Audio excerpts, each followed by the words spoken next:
All right, let's dive right in. For so many small nonprofits, grant funding feels, well, like a constant chaotic scramble, right? But what if you could swap that reactive stress for a clear, intentional roadmap? Today, that's exactly what we're going to do. We're breaking down how to build a sustainable, multi-year grant strategy that actually works for your organization's size and, more importantly, your capacity. Does this sound familiar? An opportunity pops up, you drop everything to apply, and you're just crossing your fingers, hoping something sticks? This is the reality for so many of us, just chasing whatever funding is out there. It's totally understandable, but man, is it exhausting. And honestly, it's not that effective. There is a much, much better way. And look, if you're feeling that strain, you are definitely not alone. Small nonprofits, especially those with budgets under, say, $500,000, you face a really unique set of hurdles. You've got a small team being pulled in a million directions, funders who, let's be real, often lean towards bigger, more established organizations, and a desperate need for flexible, unrestricted funds. It's a tough world out there, but the strategy we're about to lay out is built specifically with these challenges in mind. Yeah, that quote just says it all, doesn't it? We're going to transform that reactive, kind of random approach into a proactive 3-year framework. The goal here isn't just to win a grant or two. It's to build a predictable, sustainable stream of revenue that's going to fuel your mission for the long haul. It all kicks off in year 1. Seriously, think of this year as pouring the concrete foundation for a house. It's not about the fancy stuff yet. It's about getting the fundamentals absolutely right. It's about nailing down your process and starting to build those first crucial relationships with funders. Now take a look at these numbers. What I love about this is how manageable it is. We're not talking about applying for 20 or 30 grants, no way. The goal is to submit 4 to 6 really high-quality applications. It's all about quality over quantity. You're aiming to win 2 or 3 of them, which establishes a great 50% success rate and proves you can handle the whole process, start to finish. So, the big question is, where do you find these first grants? The focus is simple: small, local, and winnable. We're talking your community foundations, your local business giving programs.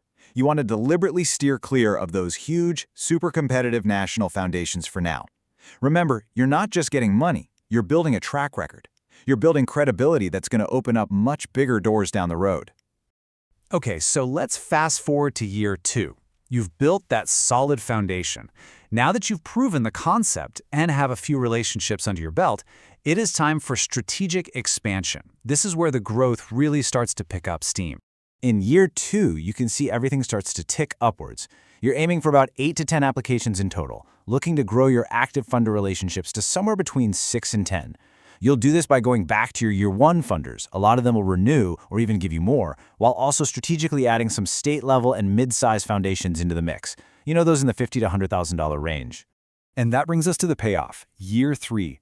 By this point, all that initial hard work really starts to pay off in a big, big way. The goal here is to lock in all that progress and create a truly mature, sustainable grant funding engine for your nonprofit.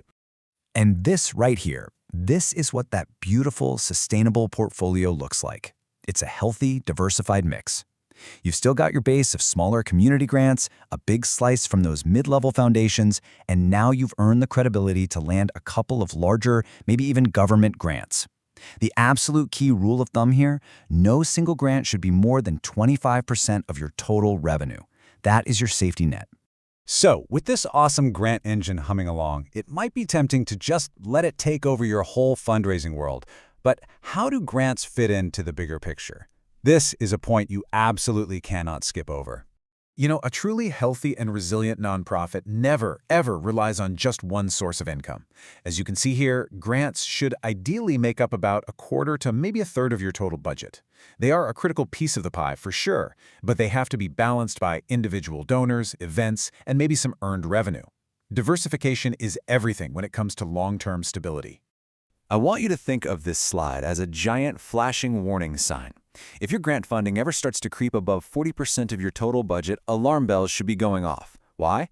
Because it puts your entire organization in a really vulnerable spot. If one big funder changes their priorities, you could suddenly have a massive hole in your budget. That creates cash flow nightmares and totally kills your ability to be nimble and strategic. Okay, so we've got the roadmap. Now, let's talk about the potholes to avoid. Knowing the plan is one thing, but sidestepping these really common and often costly first-year mistakes is just as critical for your success. First up, the classic mistake: trying to do way too much, way too soon. I call it the spray and pray approach. Applying to 20 grants with a small team just leads to total burnout and, frankly, a bunch of weak, rushed applications. Just remember that year one goal. Focus your energy on 5 or 6 top-notch, well-researched proposals. That's it. Next, you have to resist the siren call of that huge 6-figure grant in your first year.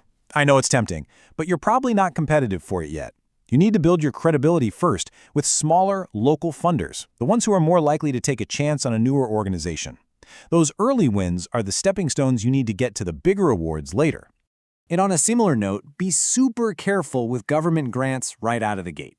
They are notoriously complex. The reporting, the compliance requirements, it's a beast. Most small nonprofits just don't have the back office systems to manage them well in year one. It's a fantastic goal for year 2 or 3, but please don't start there. Oh, this one is huge. A massive error is failing to track your impact from day one. You just can't report on outcomes that you aren't measuring. And let me tell you, having that data is your single greatest competitive advantage. It's the proof that you do what you say you're going to do, and it's what funders want to see more than anything else. And finally, please remember, there is no such thing as free money. Grants are an investment that require a pretty big investment from you.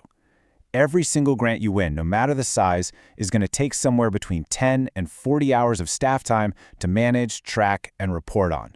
You have to budget for that time as a real cost. So, what does this actually look like on a calendar? Here's a simple, actionable timeline to get you through it. In the first quarter, you're just building your tools, a list of potential funders, and a master proposal you can adapt. By Q2, you're getting your first 1 or 2 applications out the door. You keep that steady pace all year, so by the end of the year, you're not only finishing up your last applications, but you're already planning for year 2, based on everything you've learned. So if you're going to remember just a few things from all of this, let it be these. Be strategic, not random. Start small and local to build that all-important track record. Always keep diversifying your revenue and measure your outcomes from the very first day. Following this patient 3-year plan is what makes this whole thing feel manageable and ultimately sustainable. Look, I know this whole framework can feel like a lot to take in, but it all starts with one small step. Maybe that's just identifying 5 local funders to research. Maybe it's just outlining your master proposal. Whatever it is, the journey from random to strategic begins with one concrete action. So my question to you is, what's yours going to be?